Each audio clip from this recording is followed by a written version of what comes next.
मरने के बाद स्वर्ग के द्वार पर 4 व्यक्ति खड़े थे। इन 4 व्यक्तियों में पहला राजा था, दूसरा एक बिजनेसमैन, तीसरा पंडित था और चौथा एक आम आदमी मजदूर था। किसी को भी यह पता नहीं था कि कौन स्वर्ग के अंदर प्रवेश कर पाएगा और कौन वहीं से वापस लौटा दिया जाएगा। सब स्वर्ग का दरवाजा खोलने की राह देख रहे थे और आपस में बातें कर रहे थे।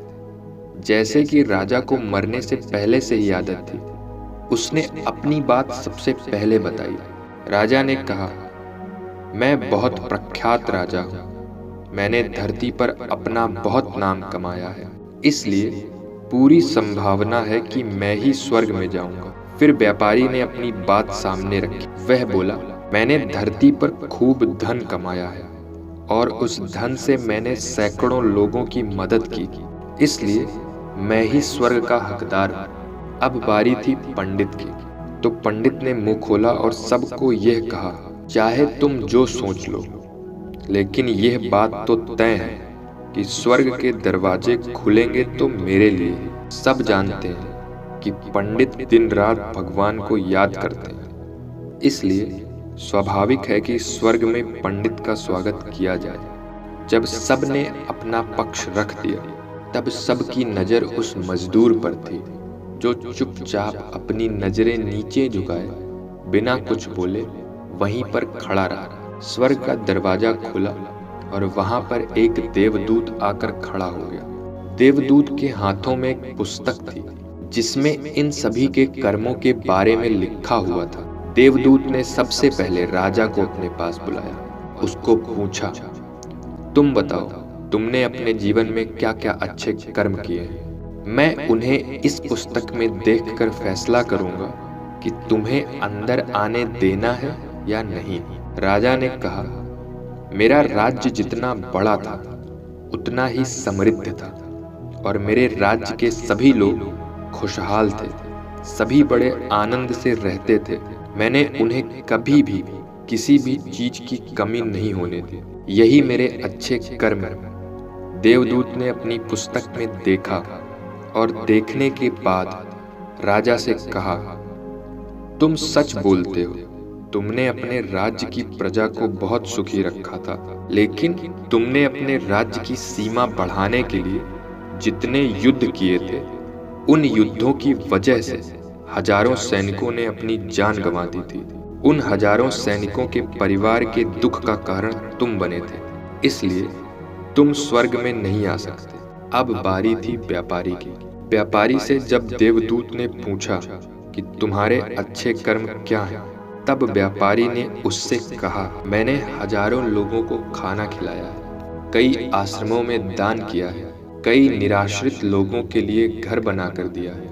यह मेरे अच्छे कर्म हैं। देवदूत ने फिर से अपने पुस्तक में ध्यान से देखा और देखने के बाद व्यापारी से कहा, तुम्हारा कहना भी ठीक है, तुमने बहुत दान धर्म किया है, लेकिन यह दान धर्म तुमने जिन पैसों से किया है, उन पैसों को कमाने के लिए तुमने न जाने कितने झूठ बोले, कितनी हेरा फेरियां की हैं और कितनी मिलावट की है, इसीलिए तुम भी स्वर्ग में नहीं आ सकते।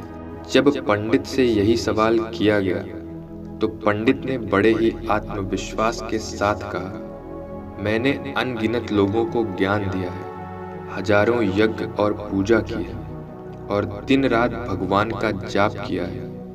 इससे अच्छे कर्म और क्या ही हो सकते हैं। देवदूत ने अपनी पुस्तक के अंदर झांक कर देखा और पंडित से कहा, आपने जितने भी लोगों को ज्ञान दिया है, उन बातों पर खुद कभी अमल नहीं किया।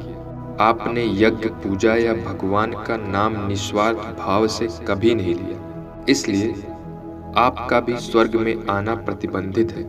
मजदूर यह सब देखकर हैरान था। वह अब तक जिन्हें बहुत महान समझता था, उनकी व्याख्या स्वर्ग के दरवाजे पर आकर बदल गई थी। धरती पर जिन कामों को अच्छा समझा जाता था, उनका यहाँ पर कोई मूल्य नहीं था। यमदूत ने जब इस मजदूर को अपने पास बुलाया और इससे पहले कि वह उससे उसके अच्छे कर्मों के बारे में पूछता, मजदूर बोल पड़ा, प्रभु, मैं जानता हूँ कि मैं भी स्वर्ग में आने के लायक नहीं हूँ, लेकिन मैं फिर भी एक बार बाहर से ही स्वर्ग को झांक कर देखना चाहता हूँ। बस इससे ज्यादा मेरी कोई इच्छा नहीं है, क्योंकि ऐसी इच्छा पालने के लिए मैंने जीवन में कुछ भी नहीं किया है। मैं पूरा दिन मेहनत करता था, जो भी पैसे कमाता उन्हें अपने परिवार के पालन पोषण में खर्च कर देता, इसलिए दान धर्म के लिए कुछ बचता ही नहीं। लोगों की भला मैं क्या सेवा करता, क्योंकि काम के बाद जो थोड़ा सा समय मिलता उसको अपने ही बूढ़े माँ बाप की सेवा में बिता देता। और यह सब करने के बाद मैं कभी कभी मंदिर भी चला जाता और भगवान से जैसे भी मुझे दिया है इस जीवन के लिए धन्यवाद कहता। देवदूत ने अपनी पुस्तक में बड़े ध्यान से देखा और थोड़ी देर देखते ही रहा। फिर उसने मजदूर से पूछा कि तुम याद करके बताओ, तुमने कभी तो कोई अच्छा काम किया होगा। मजदूर ने थोड़ी देर सोचने के बाद बोला, हाँ, मुझे थोड़ा थोड़ा याद है। एक बार मैं बहुत भूखा था और मैं खाना खाने बैठा था कि एक बहुत ही कमजोर कुत्ता जो ठीक से चल भी नहीं पा रहा था, वह मेरे पास आ गया और मेरे खाने को देखने लगा। तब मैंने अपनी रोटी उसे खिला दी और उस दिन मैं खुद भूखा सोया था। मजदूर की बात सुनने के बाद देवदूत मुस्कुराया और मजदूर को बड़े सम्मान से स्वर्ग के अंदर लेकर गया। मोरल ऑफ द स्टोरी, दोस्तों, अच्छे कर्म लोभ, मोह, माया इन सब भाव में आकर नहीं किए जाते और ना ही उन्हें अच्छे कर्मों की श्रेणी में गिना जाता है। निस्वार्थ भाव से किया गया एक ही अच्छा कर्म भी आपके जीवन के सारे पाप धोने की शक्ति रखता है। इसलिए जब भी मौका मिले निस्वार्थ भाव से और अच्छे मन से अच्छे कर्म किया करो।